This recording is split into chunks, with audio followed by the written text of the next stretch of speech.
Spider-Man is a game we all love. This is a character in the Marvel Universe that has taken so many unexpected twists. We have seen new variations of his character, his outfits, and really, his overall story. Now, I'll be honest, I have had such a good time playing through these games. And that's because the work that Insomniac Studios has put into this story alone really shows. Of course, the gameplay is also next level, but today, I want to share with you something I do to enhance my experience in these games. I came across an article that talks about Spider-Man 3 and the future of Spider-Man. I'll link that below. But I do have to say, I'm just not one to rush information out of creators before creators are ready to push it out themselves. I understand people would like to know the future of all these Spider-Man games, but that's never been something that was appealing to me. Whether it's in an article or in a video, I've never really made that a mission of mine to find out every tidbit of information in a movie, in a game, whatever it was. Now, the comics on Spider-Man are seemingly endless, and people are eager to hear what Insomniac has to say about their future plans. I guess I just have a very different opinion on this. Like I was saying, every movie, every show, every game, I have always found myself to prefer waiting to experience the entirety of whatever that was before I go digging through to get answers about it.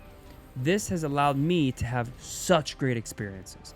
I know that because I used to always want to spoil things for myself, and that often left me dissatisfied with what I would find. And it's interesting, the amount of times I would spoil something for myself and end up dissatisfied would be extremely high, opposed to the amount of times that I forced myself to wait for the experience. That would generally make me more happy with the experience. Now, that's a huge generalization. Of course, I'm talking about movies and games today. For example, the first thing that comes to mind for me in this moment is the latest Star Wars movies. Many didn't care for them. For myself, I actually enjoyed those movies. I didn't watch one trailer, so my expectation as far as the story went was really nothing. I enjoyed the storytelling that was done within those movies, and that's because I decided to wait and decide for myself. That leads me to another point. Typically, when you're looking for information on a movie or a game, that's going to take you down a road where you are watching videos on other people's opinions and other spoilers that other people found.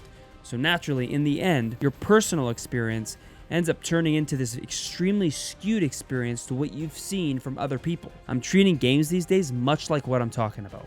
I'll watch a gameplay trailer briefly to understand what the game is, only because we all have to spend all this money on the game. We want to have a rough idea of what we can expect. So it makes sense that we want to know what the experience is going to be to make it worth it. And honestly, with those trailers, if I do watch something in regards to a trailer, I'll really only watch it one time. Past that, I leave the overall story. Whatever other teasers come out, I'll leave all of those alone. I guess what I'm saying is challenge yourself to almost have no expectations for what you're playing.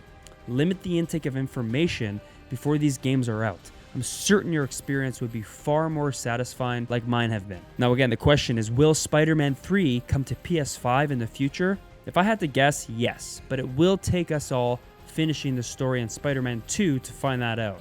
And until then, be sure to soak in the story in just a few short weeks, a game that we are all looking forward to playing, Spider-Man 2.